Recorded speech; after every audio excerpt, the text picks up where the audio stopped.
Good morning and welcome to another edition of the Betters Tribune presented by Line Sniper. I am James Mazzola and I'm here this morning with my buddy Red Dave. Dave, how we doing, man? Good, my man. Let's get to it. Awesome. Yeah, that's awesome. So what we're gonna do today is, we're gonna a little new show for the Line Sniper crowd. We're gonna go ahead and just kind of break down the morning lines and what we're seeing in the industry. We're gonna talk a little basketball. From there, we're gonna hop to obviously a full Major League Baseball slate. We'll have some plays there, and then in the last segment, we're just gonna kind of shoot the shit and talk a little golf, maybe a little racing, some tennis in there. So it's gonna be a fun packed day. But right now, the whole sports world is centered around the NBA. We have two games tonight, a game 3 and a game 1, which just saying that and being a longtime NBA fan is super strange. We have a game 3 between the Bucks and the Heat. The Heat are up 2-0, which is surprising everyone. And especially in the way that they won last week, last time out 2 days ago. And then we have the Rockets Lakers game 1, which I think will be a fascinating series. So, Dave, let's start with that Bucks Heat game. First and foremost, I need your reaction of the last time these met and what the hell happened in the end of that game. Break it down for me. Let me know what your thoughts were. Oh man, where do I begin? I'm surprised. What a shit show! I'm surprised Coach Bud still has his job. Might be the first coach to get fired after 2 games in the playoffs. It's just unbelievable seeing what he's doing. He's playing a rotation that's like it's December. I mean, he's got Connaughton finishing the game. Giannis played like 35 minutes last game. Maybe had some foul trouble. Middleton, 33 minutes. Look at what everyone else is doing. They're playing their studs 40 minutes. The Heat know who their studs are. They're playing them big minutes. And I don't know what the heck this guy's thinking, but he's got to get Giannis in there for about 40 minutes tonight, and Middleton about 40 as well. Just play your 2 best players and stop subbing them out every few minutes. It's just ridiculous, man. So, what are your thoughts on that so far? Do you think we're going to see any adjustments there by the coach? This is just an issue. It's Giannis and just really a bunch of role players. I don't think Middleton is a star.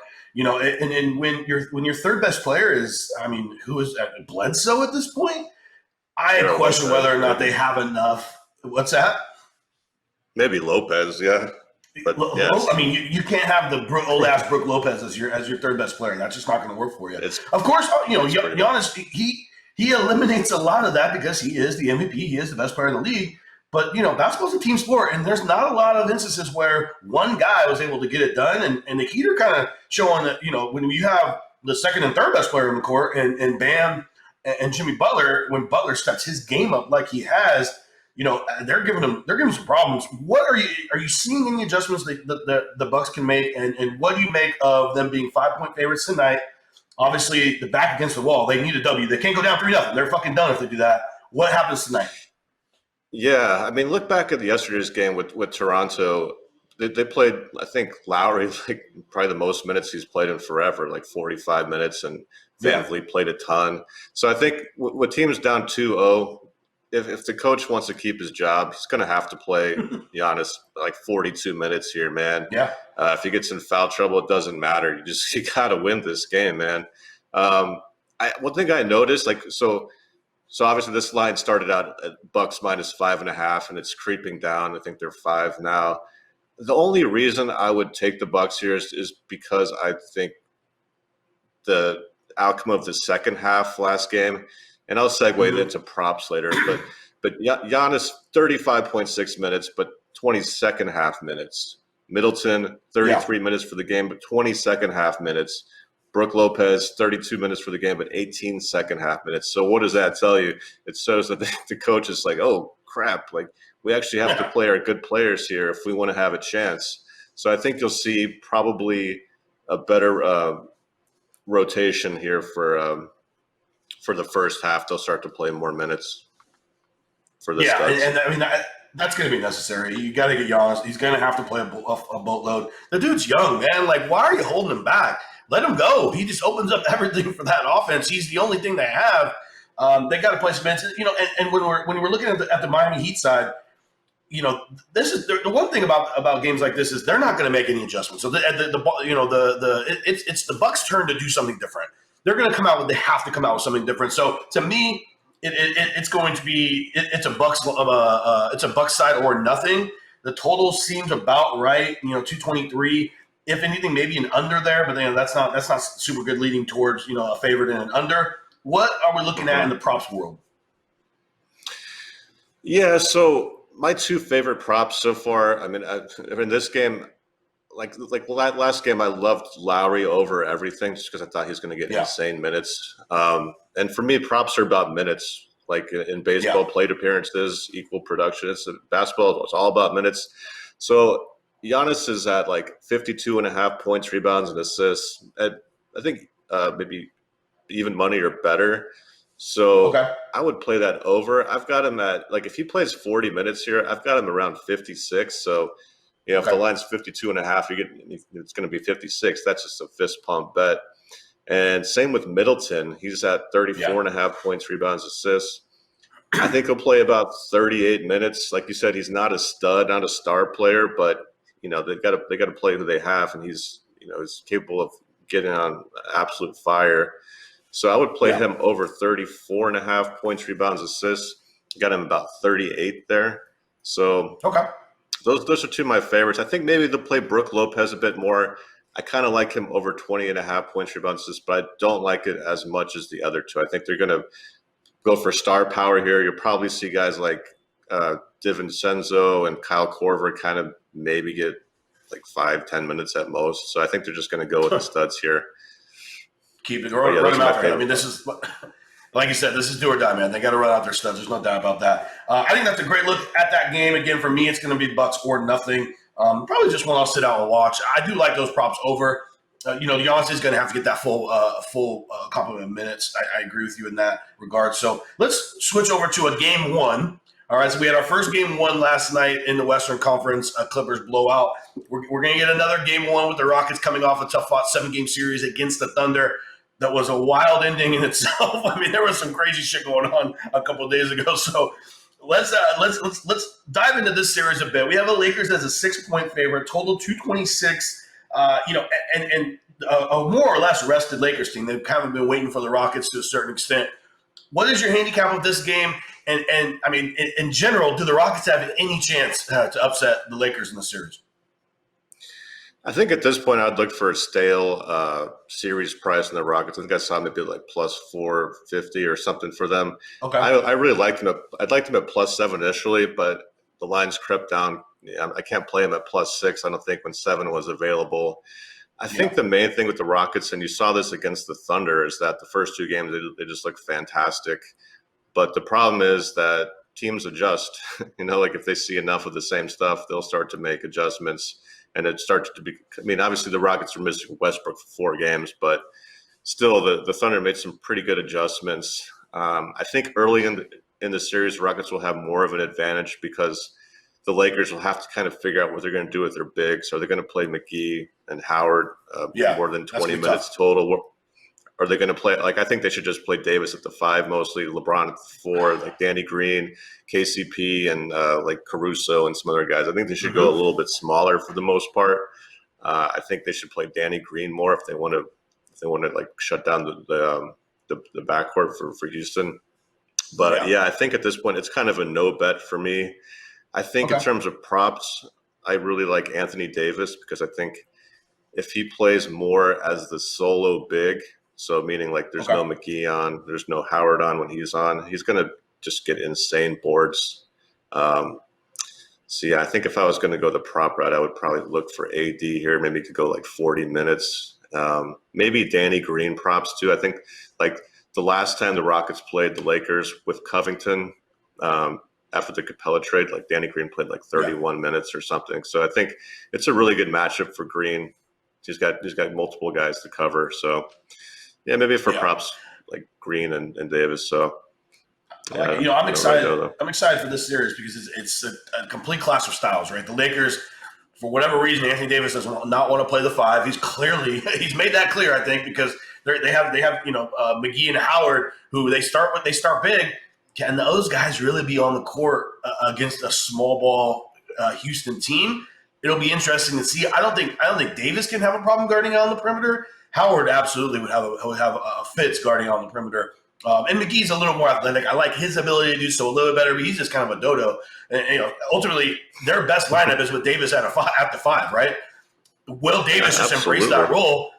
They have absolutely no fucking answer for Anthony Davis. He should go bonkers in this game, in this series. If he's ever going to take that mantle and be the guy that I think he is, this is a series where he's got to be like, okay, I'm getting 40 every single game. Without like LeBron, just give me the ball. I got midget ass PJ Tucker on my back. Like, just I will dominate this thing, right?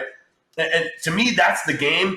And with LeBron and AD being able to be on the court against the small ball lineup, I don't see how Houston has much of a chance, to be honest with you, because those guys they have too much size and they can still guard their positions. They'll be able to have no problem staying out there with AD particularly will have no problem staying out there with Covington and Tucker at the 5, and can maybe provide a little bit of rim support if the Lakers can get their rotations in order to allow the guys to play up on Harden and let Harden go one-on-one with AD at the rim. I like AD in that matchup. Obviously, you don't want to get him into foul trouble, but I think this is a terrible matchup for Houston. I'm on the Lakers -6 or above. And look, we saw last night what happens after you come out after a Game 7 against a great team. I see that kind of that gas tank being empty. So for me, it's going to be a Lakers -6 bet. I think they just blow their fucking doors off, to be honest with you. I don't think this is going to be a series. And while we're here, it's Friday, so why don't we go into the Saturday games? The games that we have tomorrow, because I love this Raptors Celtics series. Raptors come back, take a game last night. You're looking at 2-1 Celtics series. Where do you see this going Saturday and for the rest of the series? Yeah, I see it pretty dead on. These teams are basically as balanced as it could be the whole season. Like losing Hayward definitely tilts the needle slightly in favor of the Raptors. I did like how Nick Nurse adjusted last game. He just played his best players. Kept a kind of a short rotation, and thank God for that. Anunoby shot at the end, or else they'd be in deep doo-doo, man. But it's just too close to call. I think maybe I'd slightly give a nod to the Celtics +1.5. Just I think the teams are super equal, but I don't know. I was actually looking at the Nuggets +9, but man, they just look so outmatched. So I don't know there. that was bad last night. The thing that if the Raptors obviously have that swagger, that championship. We've been here before kind of swagger. And that's really, to me, what's holding them in this series, because I feel like, especially getting the ball in the bucket, they're just outmatched. They don't have a lot of creators. Whereas on the opposite side, you have Tatum and to a lesser extent Brown. Tatum can get whatever he wants whenever he wants, right? So when I'm looking at a series like that where teams are basically, I mean, these teams are essentially the same to me, and the line speaks that, right? We've seen basically 2 points. It's a bucket line. We're talking coin flip basketball games. Down the stretch, you have a guy like Tatum who can get his own shot. Whereas, I mean, the Raptors are looking at Lowry and Van Fleet for that. Like, they're just not the same class of scorer. And generally speaking, so when we're looking at down the stretch, in-game scenarios, I favor the Celtics there.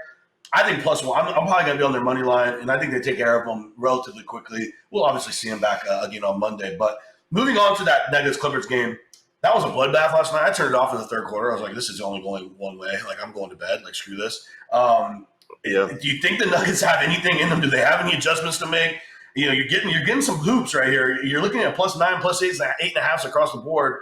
What can the Nuggets do against a rested, better Clippers team? They don't need to win this shit. They just need to cover. What would you be looking at them to do to cover that number? I don't know. I mean, I kind of like. They may just have to really ramp up minutes big time. I mean, I kind of like the way they actually got a good game out of Millsap, which was nice to see. I don't really know. They're just going to have to just man up and try to find a way to contain Kawhi, who was just doing whatever he wanted to do, man. Guess whatever he wants. We're at the point where I have a large enough sample to dive into the baseball card, and so we're doing so. Today it's a COVID. We're in the COVID baseball season, and we have 3 doubleheaders. So we have 3 7-inning games, right? Or excuse me, 6 7-inning games. They're trying to make up, games missed. The Reds, Pirates, Braves, Nats, and Sox, Jays are all playing doubleheaders. And to be honest with you, I scratched those out because I don't know what to do with a 7-inning game. So those are just scratch offs to me. We do have one really interesting matchup that I, as a baseball fan, am looking forward to. Jack Flaherty and the Cardinals. Flaherty coming off an amazing postseason where he put the Cardinals on his back.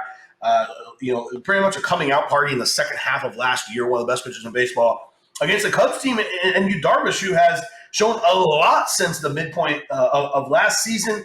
He's third in the league in Sierra right now, sitting at a 3.16 mark, almost 11 strikeouts per nine for Darvish.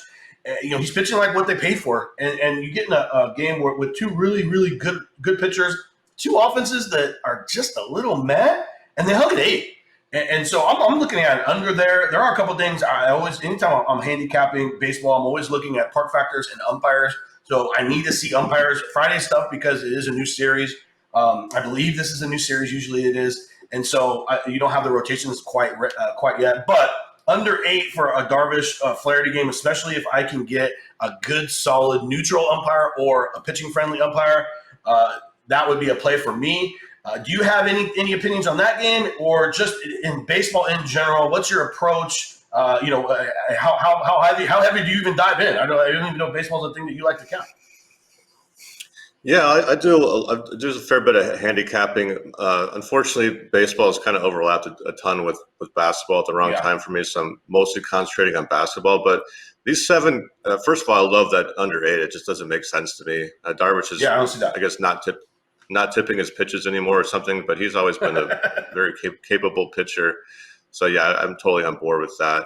For these 7-inning games and in general, like I like to play pitcher props, like strikeout props and stuff. So for me, I'm looking like, and I tell people, make sure you get access to real-time lineups as they come out, because if let's say a guy's at 5 strikeouts and the Red Sox suddenly put out a really weird lineup with a guy that's got like a, projected at 1.5 strikeouts, and he's not in there, but they put in a guy that doesn't strike out very much. Like, now you have a very good opportunity to bet under on a strikeout pitcher and vice versa. So if you like to bet strikeout props, make sure you focus on the lineups as they come out. Yeah.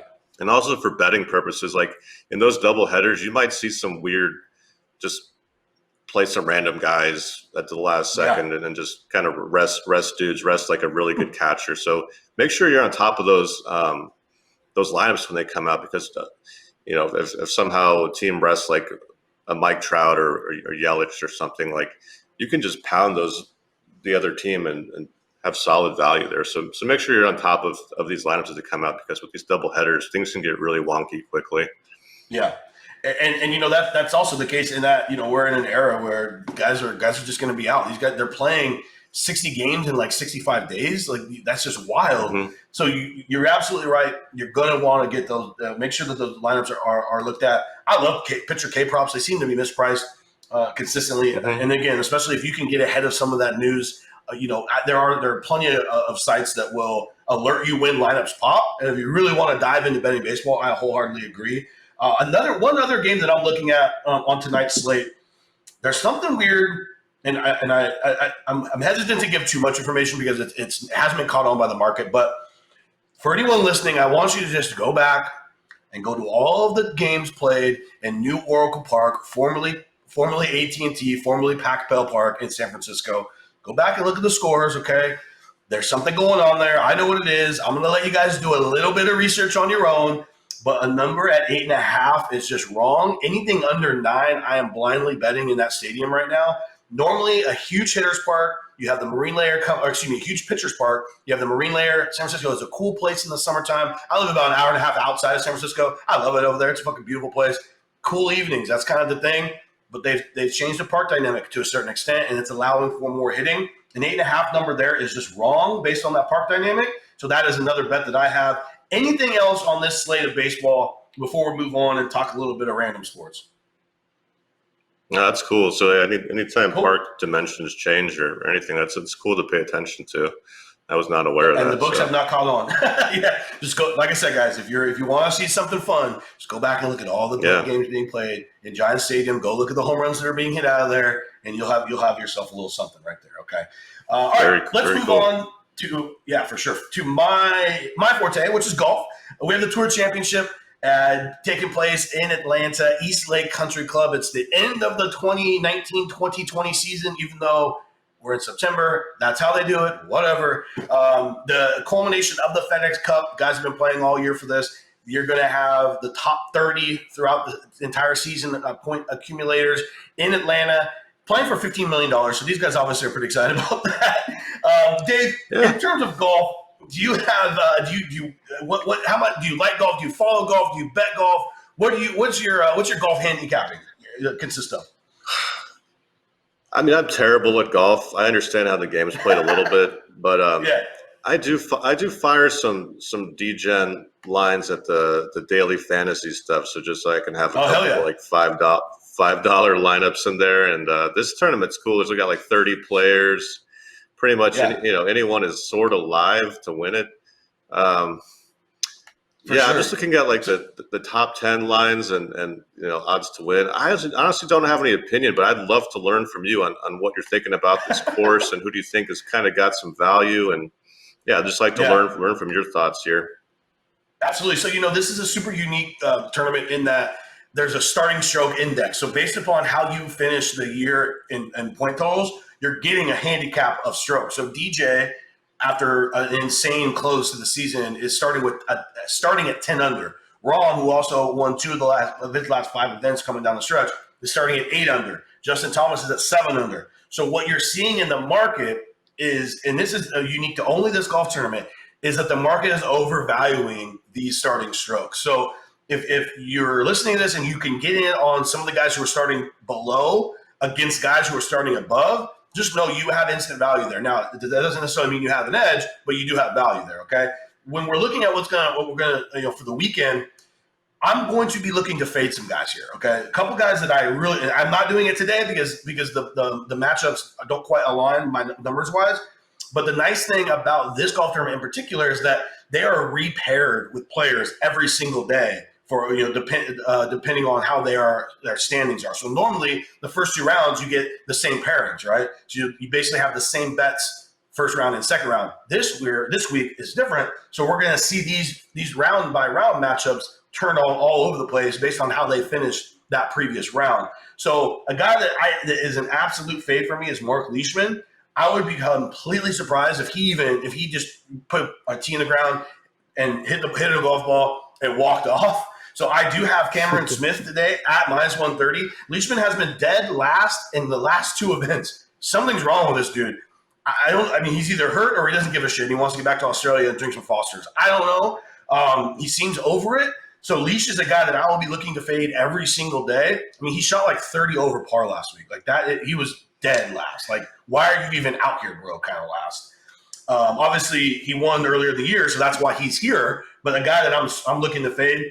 An interesting guy to talk about who I'm actually looking to back is Rory McIlroy. Just had a baby. Mm-hmm. Baby swag, man. It's a thing. These guys, you hear about guys coming back after having their first child, and they're just all, they're glowing, right? So he's laying 75 to Brendan Todd today, which is just a little bit too much for my blood. In one single round matchup, you will go broke with the favorites. They're just way overvalued. And in one round of golf, anything can fucking happen. And usually the distribution of their scores is so small because they're all really fucking good that taking a favorite is just it's really tough for me to do in a 1 round match. Now, if over the course of 4 rounds, totally fine because you have a lot. You have a wider distribution of scores. With 4 in 1 round, these guys are shooting anywhere. Every one of these guys is shooting anywhere from 75 to 67. Like that's really where their scores are going to be. So 1 round, it's really difficult for a favorite there. But those are 2 guys I'm looking at, and honestly, John Rahm's a little overvalued in the market. They have him as a favorite to win this thing. I don't quite have him there. I do have him as one of the best golfers in the world. He's 3rd in my model. But anytime I can get DJ or JT at plus money against Rahm, I'm taking it. Anything sound good there? Yeah, I mean, I'm looking at the finishing position. JT looks like he's at plus 500. Is that right to take it down plus 500? Yeah. I got him at plus 600, but yeah, that's about right. I do have a JT bet to take this thing down. And you're going to be able to get some live bets on these guys as well. So just when you after these rounds, just remember they are overvaluing these strokes, okay? And especially early. Now, late, they have it figured out because they give you late markets all the time. They understand that. But early on, there's so many rounds of golf to be played, they're overvaluing those starting strokes. So anything you can get live, JT 500, 600, I love that. So a quick question off the cuff is, how often do you bet live golf, or say after round one you might see something? So maybe you see a guy has kind of like the yips, or he's not hitting the fairway, and he just the tee to green is not good. Just something looks off. Like, do you take that into account, or do you normally write that off as just kind of maybe first round jitters, or something like maybe he had a poor tee time with the wind or something? Like, is that something you look into much with the live betting and whatnot? So, there's two schools of thought on this. For me, one round is not a big enough sample for me to draw any major conclusions unless you see something really weird, right? Typically, what you're looking for after a round or 2 or 3 rounds, and you have that data, is you're simply looking for a regression to what they are as a golfer and what my models had them at prior, right? So let's say a guy who is typically a really good ball striker has a shitty ball striking couple days. To me, if anything, I want to back that guy because I know that this guy has been hitting the ball well. He's high in my model.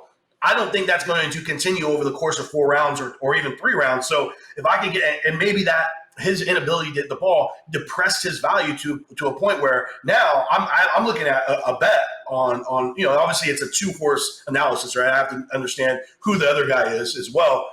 You can also look at like putting is a super unique thing because sometimes it's the worst of the strokes of the stats that are calculated because not all putts are the same. I mean, anyone who's played golf knows no 5-footer is the same. You could have a downhill breaker or an uphill straight putt, right? Two completely different things. Yeah. Putting stats are really noisy, and if you can find, if you just find guys who are just making everything and who are not typically good putters, you're going to want to look to fade those guys, and they're going to be regressing back to their normal putting. So that's kind of what I'm looking at. But generally, it's what my model said prior to the tournament. It's no different than basketball, any sport. If you start going into small samples and you try and take analysis from small samples, you will fail because they're noisy. And so I'm looking for guys to regress to what I had them at prior, assuming my model is good, right? That's always the first thing. You need a good starting spot. If you have a good starting spot, you can find regression. So that's kind of how I look at it. And in terms of live betting golf, it's the best way to do it. There's no doubt about it. I don't do it because I just don't have the time to sit there and watch fucking golf all day long. Like, it's just not something that I can do. And also, for content purposes, if I'm giving everyone bets live, like these things change so quickly, right? So content wise, it doesn't work. Doesn't work with my living schedule because I'm not going to sit there on a fucking Saturday and watch golf all day long. That's just not what I want to do. So, but if you wanted to, that is the best way to attack golf because the markets don't understand the holes that are coming up. They don't understand, like a front nine and back nine are not the same. One could be harder than the other. If a guy gets to a hard side and he has a bunch of birdie holes in front of him, the chances are that number is going to evaporate quickly when he starts making birdies. So that's what I would be looking for if I bet live. I don't because I don't have the time to sit there nor the attention span, man. I'm a mile a minute. I can watch golf like on Thursdays when I'm sweating first rounds and on Sundays when I'm sweating outrights, but Friday and Saturdays are my days to kind of have a little bit of a life. You know what I'm saying? Yeah, I hear you, brother. Yeah, so that's good. That's good news for people out there looking to bet golf live and try to find some subtle edges there that we may not have considered. Like I hadn't considered any of that. So that's really good content, man. Yeah, absolutely. I love it. Good question, man. So let's move on. We have a couple of random sports that I don't really dabble too much in. I don't know if you're a horse racing guy or not, but we have a Kentucky Derby. I will say that during the COVID, I was a fucking horse racing machine. Like I had a TVG account because there was no sports and I needed to gamble on something. So I kind of learned a little bit about some of these horses just based on simply I had nothing else to do but sit and watch TVG and bet my $5 exactas. That's pretty much all there was out there. But we do have a Kentucky Derby this week. So let's see. Let me grab the favorite here. The favorite is some of them I've never even fucking heard of. There we go. Okay, there we go. Now we're there. Tis the Law. Florida Derby winner. I know that. I know that he won the first Triple Crown. A really, really good horse. He won me a shitload of money at the Belmont. Is it Belmont? Yeah, Belmont. Not the Preakness, Belmont. Won me a shitload of money at the Belmont. I was on him super early, like 3-1. He closed it like even money, so that was awesome. Do you watch any horse racing? And if so, do you have anything here? I'll watch it, but I'm just kind of embarrassed because I don't know what I'm looking at, and I don't know anything about horses so I just like a quick primer on that. What you're looking at, teach me like I'm a noob, which I am. And yeah, man, I'd love to just crack open a few beers and just root randomly, make a bunch of bets and see what happens. Yeah. But yeah, I mean, how would I go about handicapping or briefly, or what am I looking for here, man? You're getting on Twitter and you're finding a couple guys who know what the fuck they're talking about. That's what you're doing, because you're not going to. Okay. I mean, I can explain to you like a sheet and all that stuff, but even I don't really know what to a certain extent. I mean, I just found guys who are good and I followed them. I do know that this field in particular is really low on talent. Tis a lot minus 155 is pretty wild, and even the second guys on their AP and authentic, they weren't big time horses when a couple months ago when I was watching. A lot of horse racing. A lot of the Baffert horses were they basically like Baffert was like shooting them with roids and completely cheating, and they all got banned. So all the good horses got banned.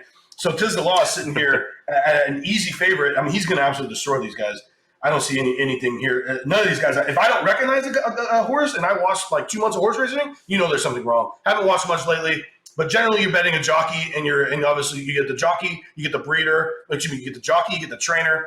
You have the bloodline, and then that's kind of where everybody starts. You go back, look at past performances, just like anything else, and they have all that stuff listed on the sheets that you can pay for. But I just find someone better on Twitter. So that's all the horse racing we have for today, guys. Yeah, been a good. We're getting every sport. And then last but not least, we have tennis. I love betting tennis. Again, this is the same kind of thing. I just go find people who are smarter than me and tell them and do what they tell me to do. My understanding is that Djokovic is not going to lose a set, let alone a match.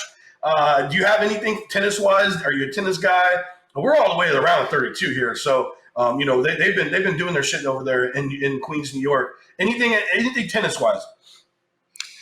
I mean, isn't Djokovic just kind of a monster on the hard court? I mean, that's pretty much all I know about him. It's just that's really all I know. I got a friend who tells me everything about tennis, and I remember about 10% of it. So, and the other thing is you have no Nadal and you have no Federer. So it's like, I mean, Andy Murray's playing, but he's like a corpse of what he used to be. So it's like he's so fun to bet until you watch him play, man. He just looks like he's laboring at every ground stroke. It's like, are you going to fall apart like right in front of our eyes? Or I mean, it's tough to watch the whole. And he's a fun guy though. Whatever. I mean, he's awesome. He might have got bounced actually, but so this is Djokovic's tournament or nothing. I know that. I don't know much else, and a lot of guys have backed out of this tournament for COVID reasons. So it's not quite the U.S. Open that we're used to. But other than that, we have a full weekend of baseball, a full weekend of the NBA. Do you have any final thoughts on anything? And what is your favorite bet for today and for the weekend? Again, like in basketball, which is what I'm really locked in right now, I'm looking for teams down 2-0, backs against the wall, and I think they're going to play their starters big minutes, like I said. So I would really look to bet any sort of over on Giannis and on Middleton today. Just look for them to play huge minutes. The coach's butt's on the line. He's got to do something here, man. You just can't go around playing Corver, Connaughton, and all these guys, decent minutes, man. Got to go down with your horses, right? With the guys who got you there. I agree. I love those Bucks over. I don't love the -5, but I mean, Giannis is going to get his. So I think you're right. You're spot on. If he doesn't play over 40 minutes, I'm pretty sure old Coach Bud is going to be finding a new job. I would have to assume that anyway. Mm-hmm. I like Coach Bud too, man. He did a great job down in Atlanta. Yeah. I don't know what his deal is in the playoffs. He kind of goes brain dead to a certain extent.